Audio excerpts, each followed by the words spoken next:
Welcome back to Pittman and Friends podcast. I'm here with my friend Erin Karpewicz, who is the executive director of the Arundel Community Development Services. It's actually Arundel Community Development Service. Isn't that weird?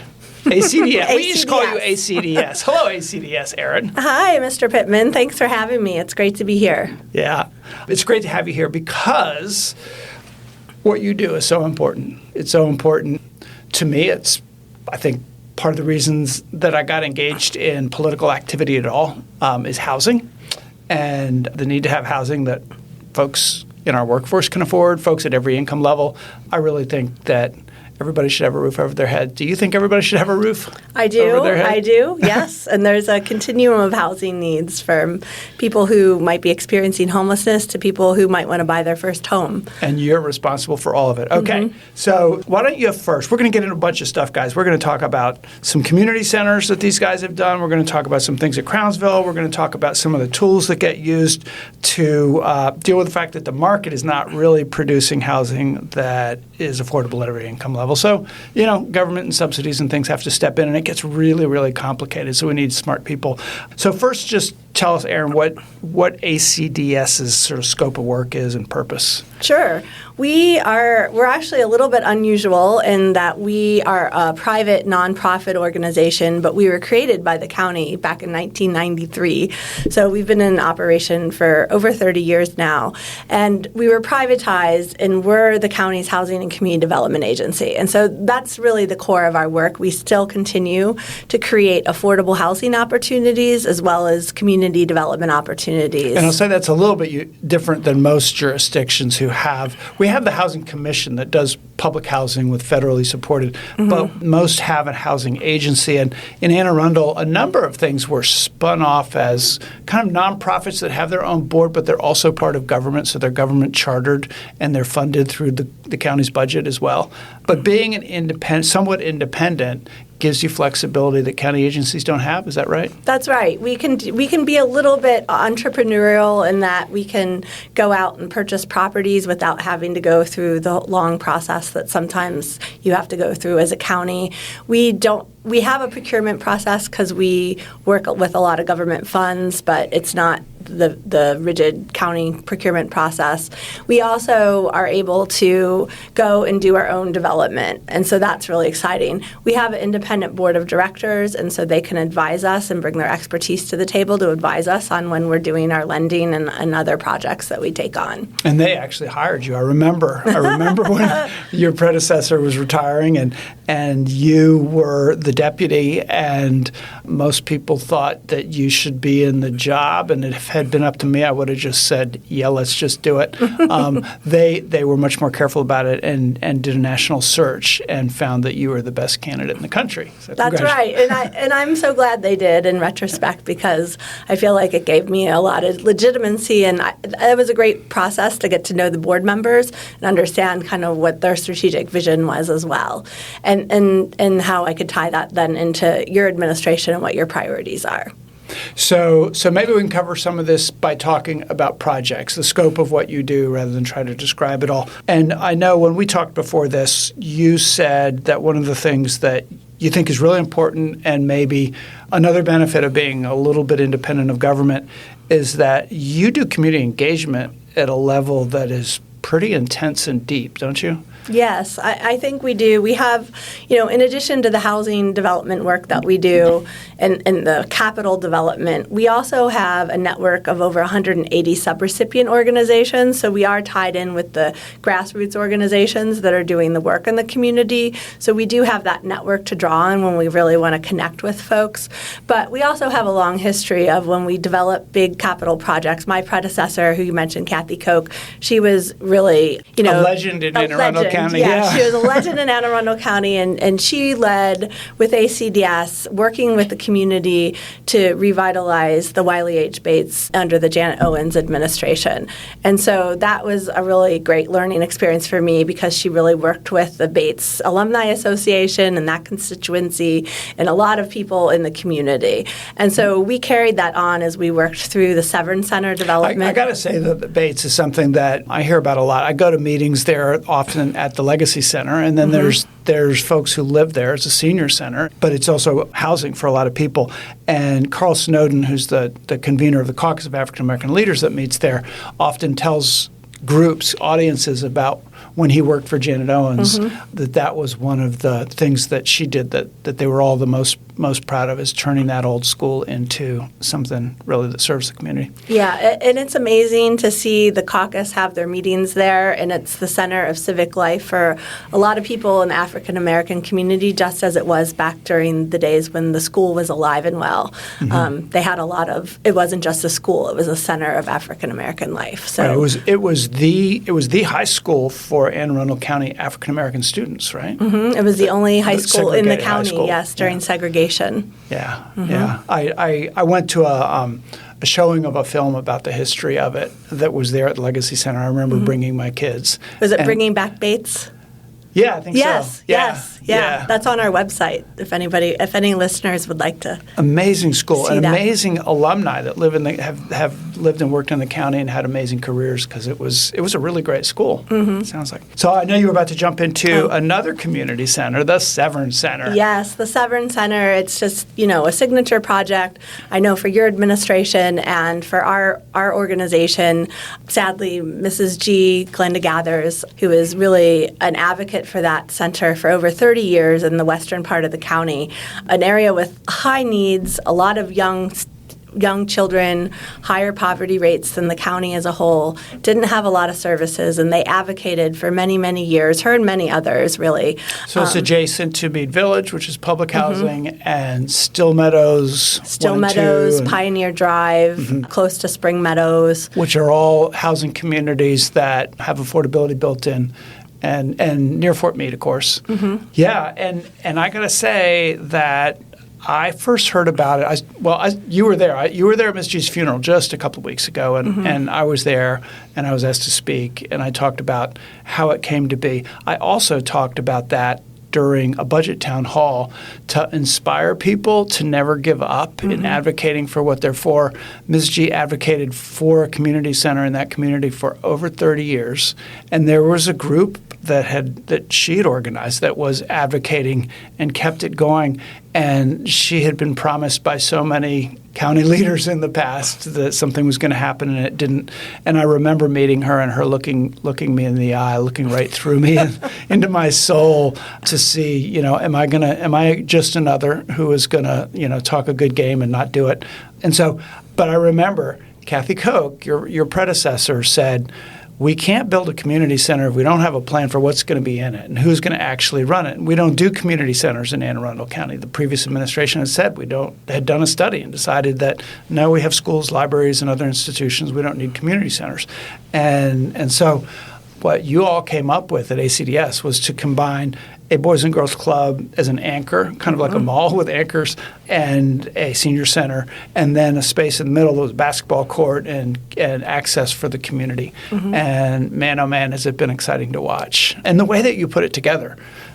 So do you want to talk about that? Well, yeah, and just I think kind of you touched on it, that there was distrust not only from Ms. G but members of the community, because they'd been advocating for this for 30 years, and then you came along and said, yeah, let's do this thing. But there was still a distrust because they had been let down so many times before. And so we wanted to bring the community along to show them that this isn't something we're doing to you, it's something we're doing with you.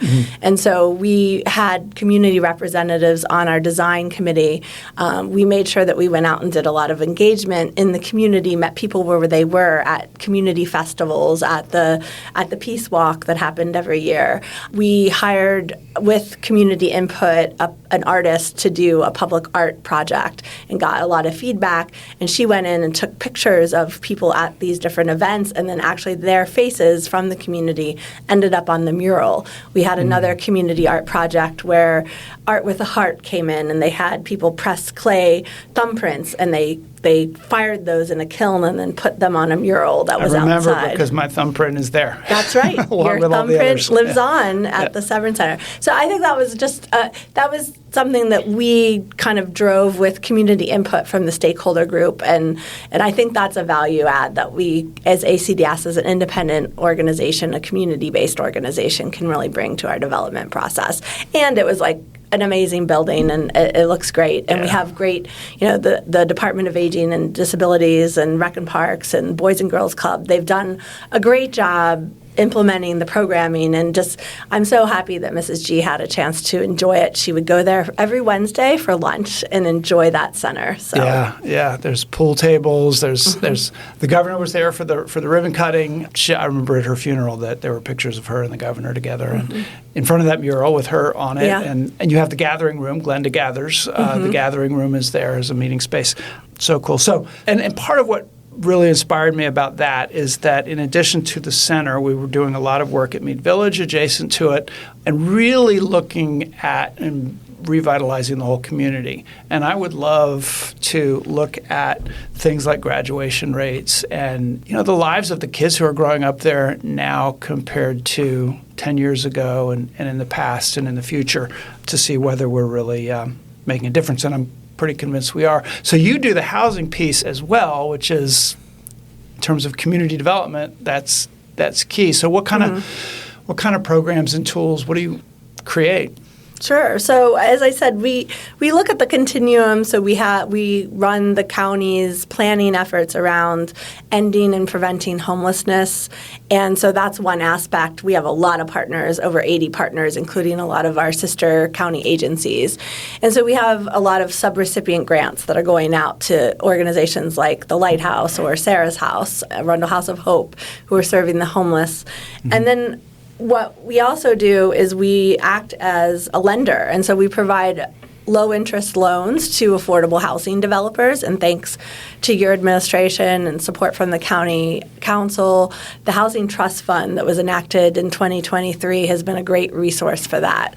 And, we went from, before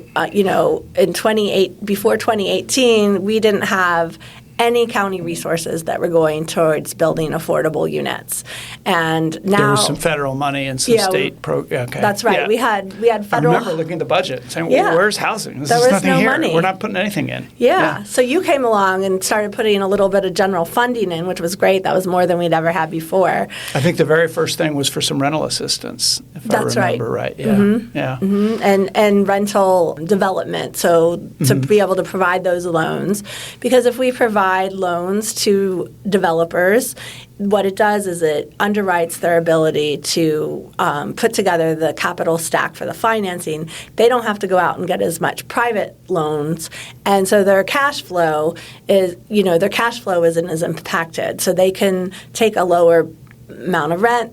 We end up putting deed restrictions on the units, and they can rent those at affordable rates to people. Usually our portfolio includes units that are serving people at 60% of area median income. So just to give you an example of what that means, 60% of area median income for this Baltimore region, which we're a part of, adjusted for household size, for a household of 4, that's a family making about $78,000 a year for a family of 4. So teacher starting salary is $60,000. So yeah, if it was maybe a single teacher with a single income teacher with 3 students, but we also see a lot of people who are perhaps health aides or work in the service industry or, maybe a school bus driver. And then what we try to do is we make those loans, especially to developments that are doing even deeper income targeting. So people who are making 30% of area median income or 50% of area median income.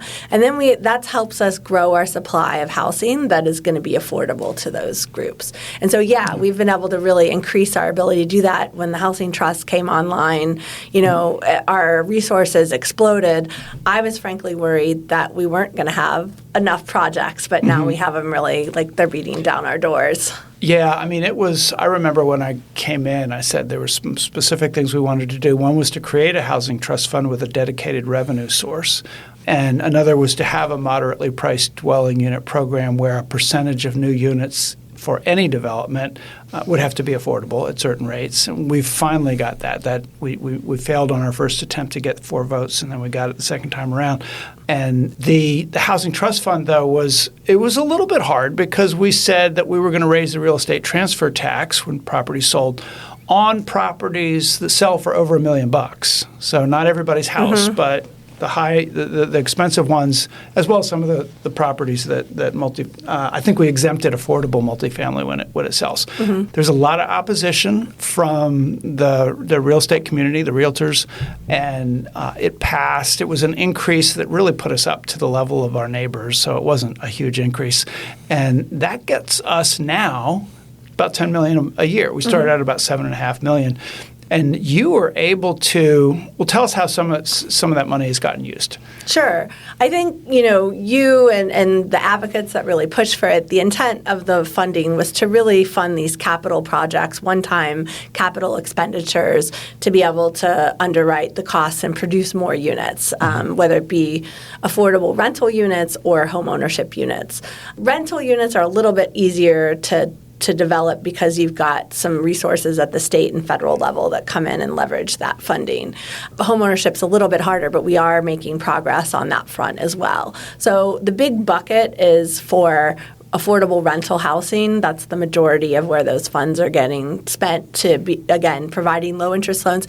And the great thing about these loans is they are loans typically. So they come back and through a revolving program income fund. And so we can use that funding later on to be able to promote and fund other programs or other projects rather. So I remember hearing that the pipeline for stuff that was being built that would be affordable was we quadrupled it about, and then this last year you said how many closed in the last year? Yeah, so we had 8 projects actually completed last year, and so construction completed, and that was over 790 units. That includes some that were preserved, but a lot over 454 units were new units, and so that was really exciting because I remember prior to 2018, every 5 years, our accomplishment was around 300 units. So this was just in 1 year.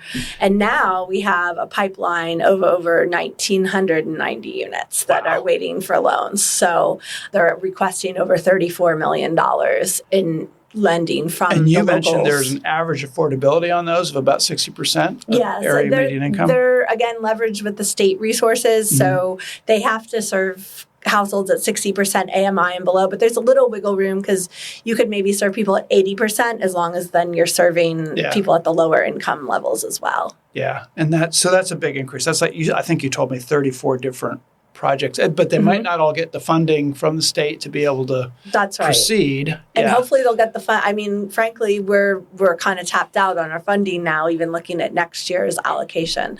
But we'll have some of them. The development process takes some time, and so we will, we'll be able to keep stacking the capital to fund that in future years. Yeah. Well, to me, it's frustrating that there has to be such deep subsidies to build the stuff that's actually affordable. But then when you look back in history, like after World War II and New Deal and all the housing that was constructed for working people, there were subsidies there too. There were. You just had to make a decision to do it. Yes. And my God, the cost of housing, so many people said they couldn't afford to buy the house they live in because the prices have gone up so much. Let me just tell you, speaking of buying houses, so we also, on the home ownership side, we have a mortgage assistance program. So we provide up to $50,000. Again, it's a loan. It's considered a loan because we put a lien on the property, but it's no payment, 0% interest, no payment. It's deferred until you sell the house. And so that helps first-time home buyers who may not have that down payment and closing costs because it's expensive to buy houses in Maryland and Arundel County. So it helps give them a leg up to be able to do that. And that's for people earning incomes up to 100% of area median income, so a little bit higher than the renters that we serve. And, frankly, that's a hard program to sell right now because they still, even with that, it's still hard to find affordable units. But I think with the moderately priced dwelling unit program that you mentioned, as those units start to come online, we're going to really see demand for that program go up. Yes, 10% of the homeownership builds with subdivisions of more than, is it 15 or is it 20? Not more than 19. 19, right? Houses have to be affordable at basically median income, right? Yeah. Yes, they have to serve people at 100% of, yeah. Okay. And I remember going to, why don't you do these fairs for homeowners where they come in and there's realtors there and there's services there and there are programs there and just feeling a little bit sad that so many people would show up because so many people have this dream of buying a home. And that so many people get turned away. It's like, well, there's nothing in your, you sit down with the housing counselor or whoever it is, and you find out what, your income and 30% of what is it? Principal, interest, taxes, and insurance. Yes, PITI. PITI. And to qualify, you have to have an income of X amount. And it's rough. It's rough out there. It is. And I'm glad you mentioned that because we're actually having our next homeownership fair on April 11th. Okay. So at the Severn Center, so folks can come out and see that. But yes, we will have some information about the moderately priced dwelling unit program so folks understand how they can start to think about getting on. We don't have the waiting list open yet, but they can start to think about that. And, it used to be, I was told in this county that affordable housing is very unpopular and that wherever you put it, people will fight it. And there seemed to be a shift. And I'd like to say that the work we did had something to do with the shift where, there's still people who, they don't like traffic, they don't like overcrowded schools, people don't really want growth in terms of having more people in the area where they've lived, where they've invested in their future.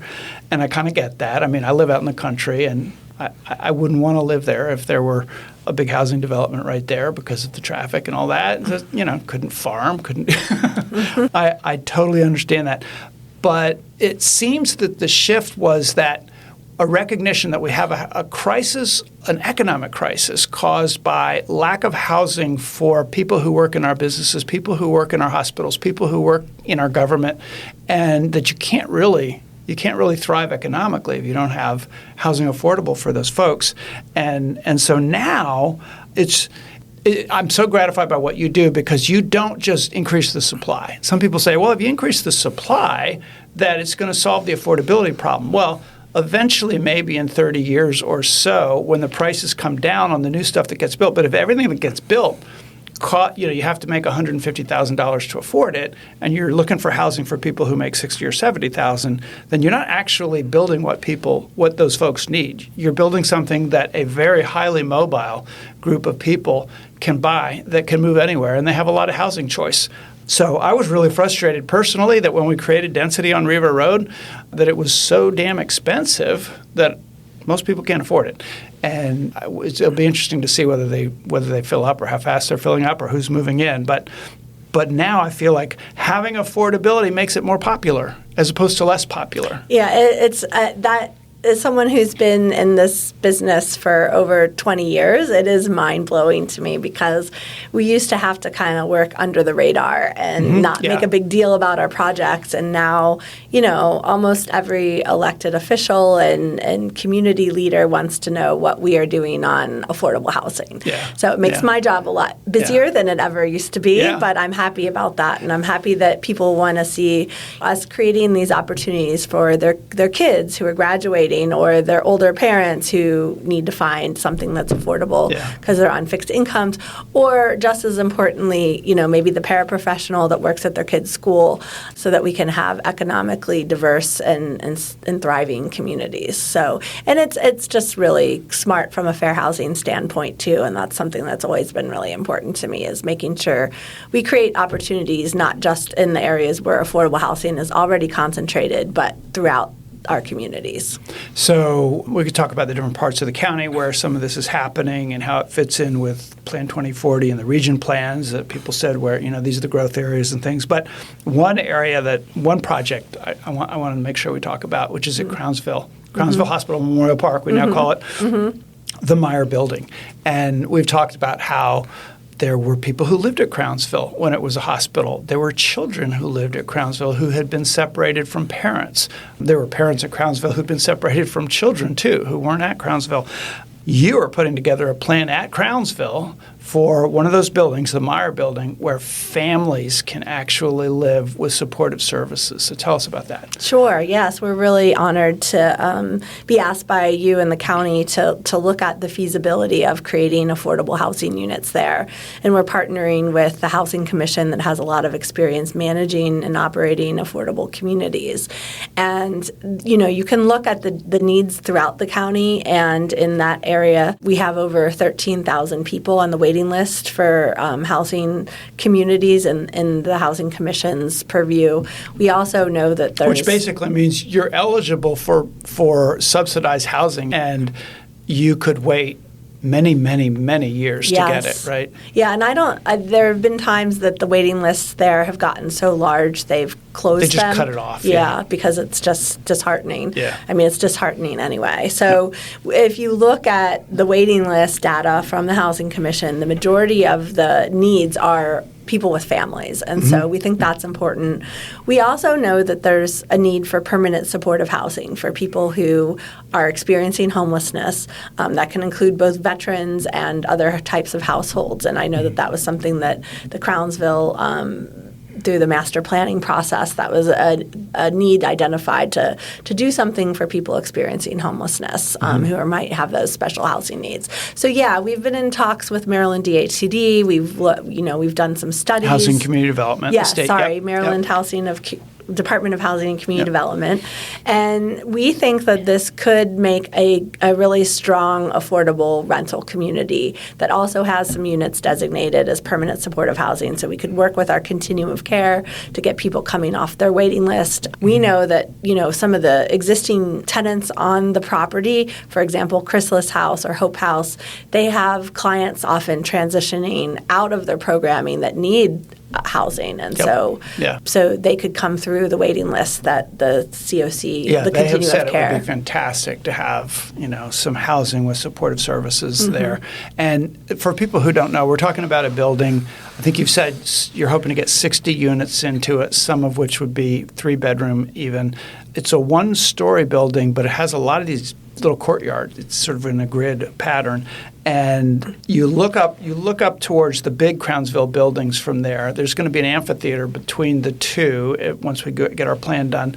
Right across the other way is the Campanella building that was used for indoor recreation, and we're hoping to salvage that and have indoor recreation there. And then just behind that is going to be a track with ball fields for active recreation, and then there's going to be a path just at your door, path of reverence, going back to the cemetery, a winding path with lots of beautiful installations and things. And then there are going to be all these trails across the 500-acre property. It's going to be an amazing place to live. Yes, I think the future residents are going to really be spoiled with the trails and the access to recreation, as well as any type of resident amenities that we build on the site. And and that's really important to create a healing environment. There were some terrible things that happened on the Crownsville site, and so this is an opportunity to create something good moving forward for future residents and generations. And I think, looking at some of the work that some of the folks who worked there, especially after the staff was integrated, and looking at, they tried to bring art and color to the walls because they said it looked like a prison. And so I look at this as us kind of continuing that work, that important work, to kind of bring color and life and really build on that, to create a wonderful design experience. And if we move forward with this, it's something that we would want to engage some stakeholders in helping to have some input into that. We will move forward with this. Yes. We will. Okay. We got an earmark earmark from Congresswoman Elfreth and our senators from Congress for, was that $4 million for Meyer?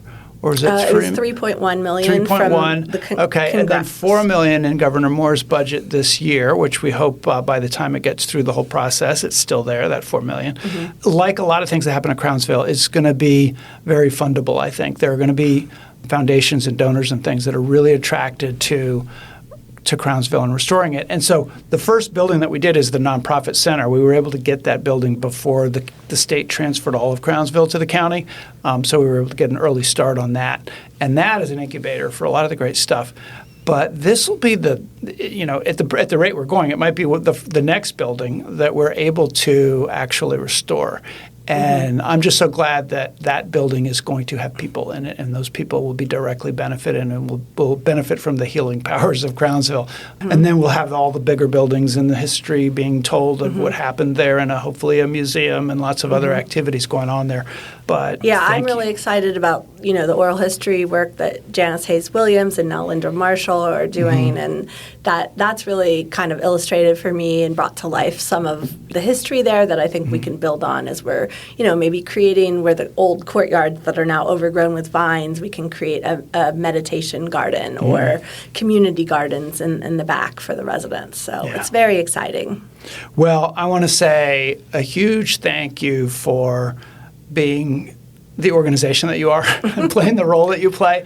You've grown a lot since I've been in office. We had federal COVID money. We asked you to oversee a lot of grant programs, some of which you didn't used to You do the casino money, the LDC grants. You review the proposals and you manage that process. You do the community support grants that people think I make the decisions, but I don't. Y'all do, and those are the local nonprofits. And you do the cannabis, what's that? The Community Reinvestment Repair Fund. Yep. It's a new grant program that the state created. And you all are nimble, flexible, and really impactful. And I don't know how we wouldn't be delivering these services without what you do. Thank you. Yeah, and I have an amazing team. And those funding sources also have great commissions that guide the work that we do. Right. So that's amazing. And even the community support grant, that has a lot of our fellow and sister agencies from your Health and Human Services cabinet. So they serve on that with us. But these resources are high in demand. I think we got over 125 applications for community support funds. So the need is great among the nonprofits. And it's wonderful to be able to partner with those nonprofits that are on the ground, because they're doing the work that, government can't do it all by itself. And I think you recognized that when you first came into office, and especially after COVID, and you decided to permanently fund that community support grant. Grow the nonprofit sector. Yeah, so that's really important. And we're loving partnering with the Nonprofit Center now as they do the capacity and we do the grant management. And we pride ourselves on being good stewards of government funding, but also making sure that we're helping find some creative solutions with our partners. Yeah, and I just have to say about the nonprofit sector that there are those. It's interesting that there's sort of there's a movement towards privatization of government by having the private sector come in and get contracts to do what the government was doing, which wasn't popular with labor unions that had contracts, and it wasn't always efficient. It seemed like it would be efficient, but in fact, sometimes it worked and sometimes it didn't work. Well, nonprofits are also the private sector. They're just not in it for profit. They're in it for a cause.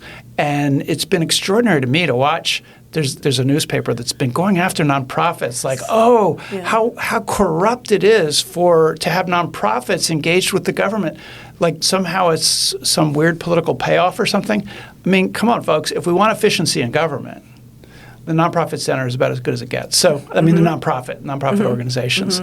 I hope that continues to grow in our county long after I'm here, and that our nonprofit sector continues to deliver. Yeah, with your help. absolutely. And we're happy to be there and bring accountability by checking in and requiring reporting and all that. And you do. Checking I know. You probably hear complaints. The nonprofits complain about it. They complain, but you have accountability. You have to and so in order for us to be able to continue this work, we have a high degree of accountability to the taxpayers. Yeah. Well, you get the last word. Oh, okay. And but it's been wonderful having you here. We could go on for hours talking about this stuff. Thank you. Yes, it's been a pleasure, and it's been a pleasure working with you, and really appreciate the support.